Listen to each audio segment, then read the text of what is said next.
Good afternoon, everyone. My name is Dominique Ryder.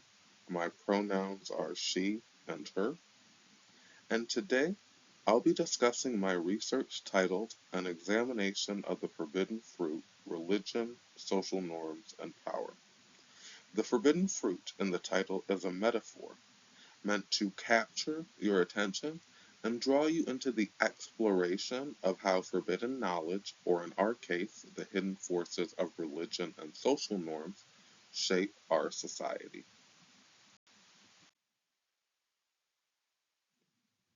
This research addresses the ways in which religion influences identity formation, systemic discrimination,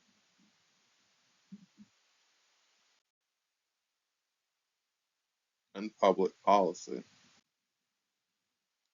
One of the core objectives of anthropology is to reveal and critically examine the forces that perpetuate power structures in society. Through this lens, we explore how legislation, like Ohio's House Bill 68, intersects with religious norms and the mechanisms of identity formation. Before diving deeper, I really want to clarify what praxis means in this context. It's the reason we're all here, after all. Um, Praxis, as we know, involves the practice of applying theory to enact real world change. In anthropology, this means moving beyond the academic to make our findings actionable in ways that challenge oppressive systems and uplift marginalized voices. My research into how religion and social norms perpetuate systemic discrimination offers a case study in applying theory to praxis to combat these structures.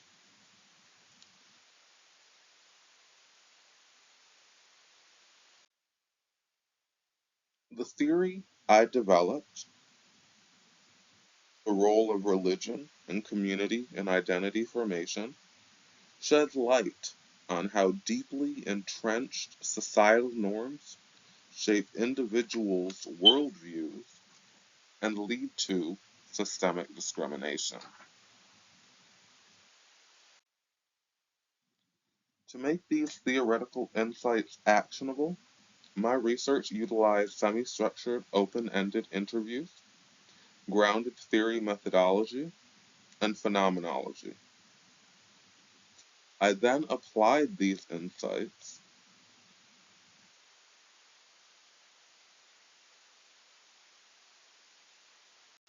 to a local issue that is currently affecting transgender and non binary individuals in Ohio, House Bill 68, also known as the Saving Ohio Adolescents from Experimentation Act, or SAFE Act, and it severely restricts access to gender affirming care for minors and enforces rigid gender distinctions in school sports. This bill represents a tangible example of how religiously motivated social norms are codified into law, creating significant harm for marginalized communities. As an anthropologist, this bill is a textbook case for analyzing how cultural forces, particularly religious beliefs, translate into public policy that limits personal freedoms. It also highlights how lawmakers, influenced by their religious communities, can enact policies that are not only discriminatory, but also reinforce outdated and oppressive power structures.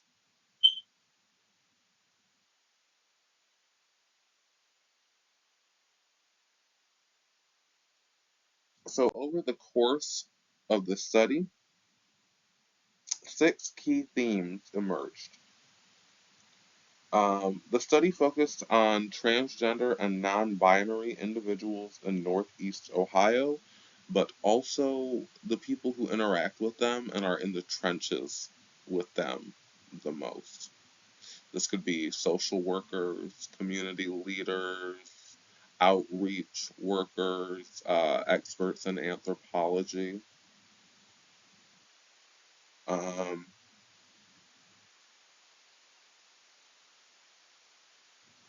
so the first key theme focused on fear.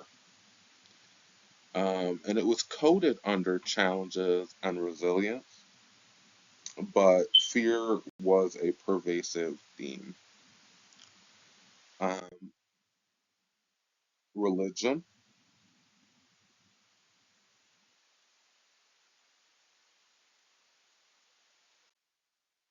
identity,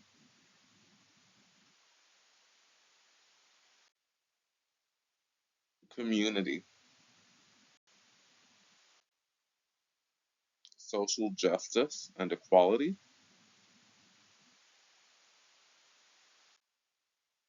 as well as value.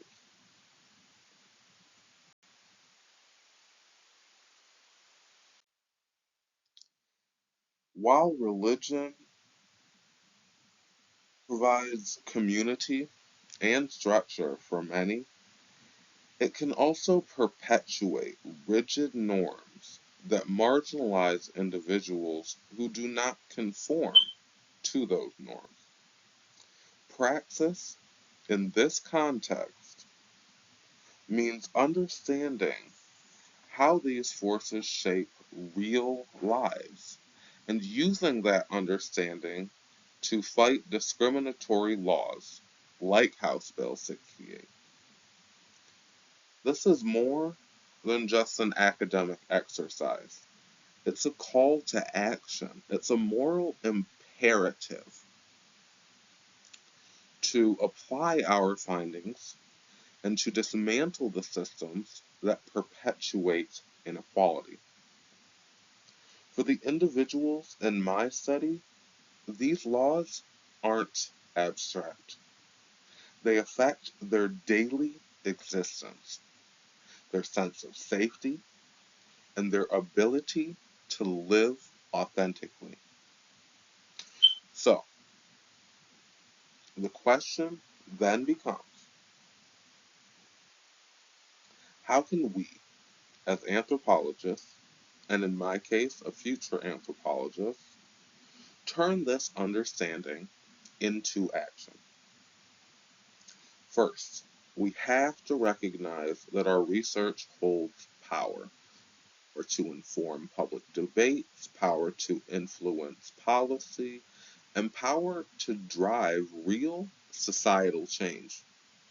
By partnering with advocacy groups like the American Civil Liberties Union, also known as the ACLU, and local LGBTQ plus organizations like the LGBT Center of Greater Cleveland that I partnered with on this project, and I was so honored to work with them on this project, we can ensure that the voices of marginalized communities are heard in legislative spaces. Anthropologists can play a key role in educating lawmakers about the cultural and social implications of the policies they create. In the case of House Bill 68, it's crucial to engage in public testimony, submit written research findings to legislative committees, and work with legal teams to craft amicus briefs that challenge harmful bills. In my interviews, participants expressed fear not only of discrimination, but also of government interference in their lives. One participant said, I don't think anybody should be interfering with a person's personal medical decisions, regardless of what they are. End quote.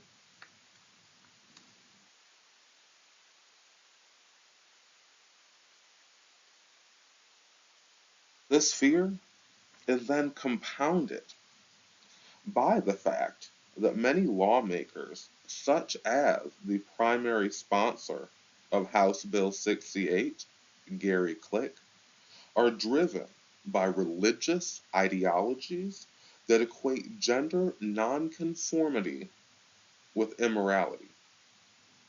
Click's religious motivations were evident in his public statements and sermons, where he openly condemned LGBTQ individuals. My research highlights how these religious views shape the social norms that justify bills just like House Bill 68, which harm the very communities they claim to protect. But by analyzing and exposing the cultural roots of these policies, we can work to dismantle them. In addition to legislative advocacy, another avenue for Praxis lies in community engagement. My research revealed that religious communities often provide a sense of belonging, even as they enforce rigid norms. By fostering dialogue within these communities, we can begin to shift harmful norms and create more inclusive environments. For instance, partnering with progressive faith leaders to create inclusive messaging can counteract the exclusionary narratives that fuel discriminatory policies. One of my participants expressed a desire for religious leaders to, quote, engage all members of the community in the community, end quote. This approach emphasizes the importance of collaboration and open communication in challenging oppressive systems from within. According to the ACLU, over 500 anti-trans bills are sweeping the country. However, one question my research really hangs on is how something like this even occurs. The interdisciplinary framework I constructed marries theories that traditionally don't play well together. And that's and I was able to do that primarily because I use dialectical philosophy. Now, dialectical philosophy basically states that two competing ideas can be true simultaneously. Why not use conflict theory and structural functionalism? But I'm getting ahead of myself. I want to use the next 10 minutes or so, a little less now, to walk you through the framework I created and how it was applied to the case study on House Bill 68. As anthropologists, we all know how powerful enculturation and acculturation are.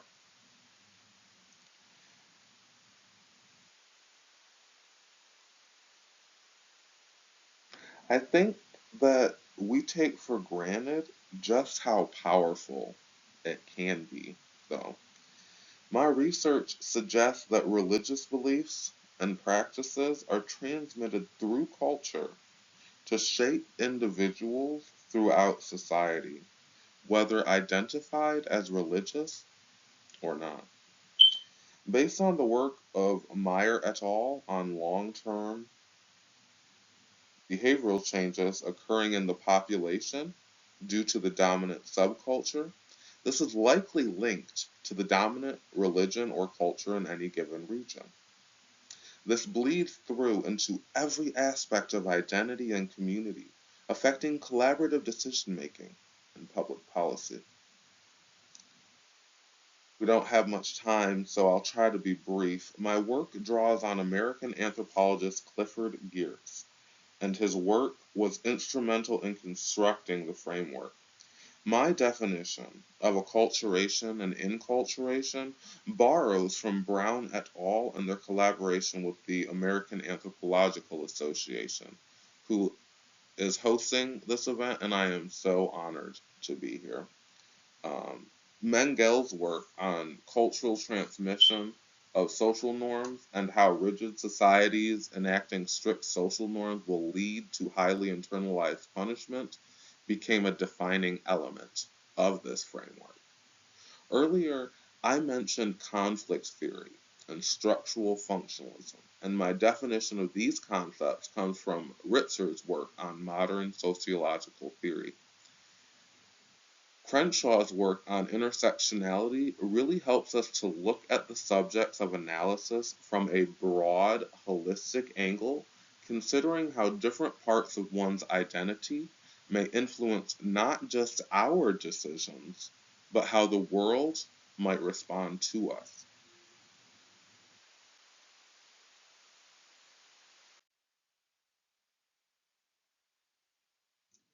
These concepts and theories together become a guiding light in explaining complex social phenomena. The sponsor of House Bill 68 publicly stated defaming and derogatory views surrounding LGBT people. Based on the context of these statements, there is evidence to link these statements to his religious views. Yet many of his counterparts who influence legislation perpetuate and substantiate these beliefs.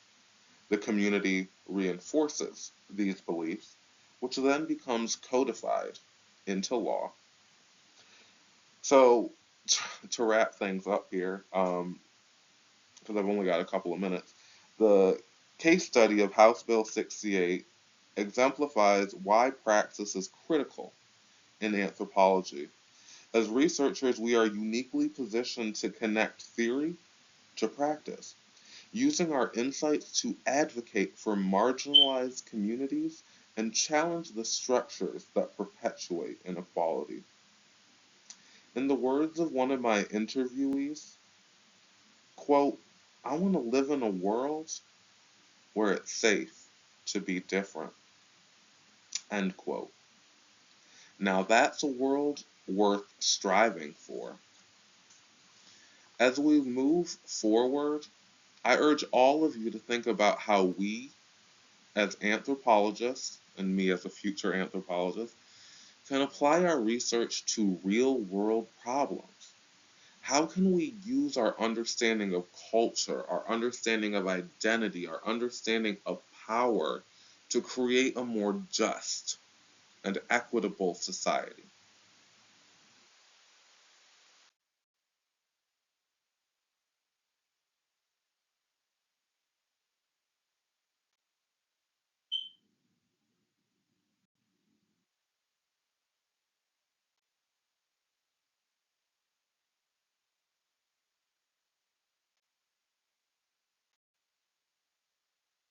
Thank you.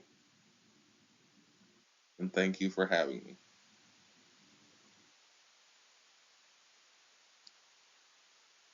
This research was funded by the Cleveland State University McNair Scholars Program. I am a student at Ursuline College. Um, I want to give a special thanks to my advisor and co-author, Dr. Linda Goodall Martin at Ursuline College, and a special thanks to Dr. Reyes Rodriguez, and that is the Cleveland State University, Ohio's McNair Director. Uh, and I want to give a special thanks to the LGBT Center of Greater Cleveland who partnered with me on this research. Thanks so much.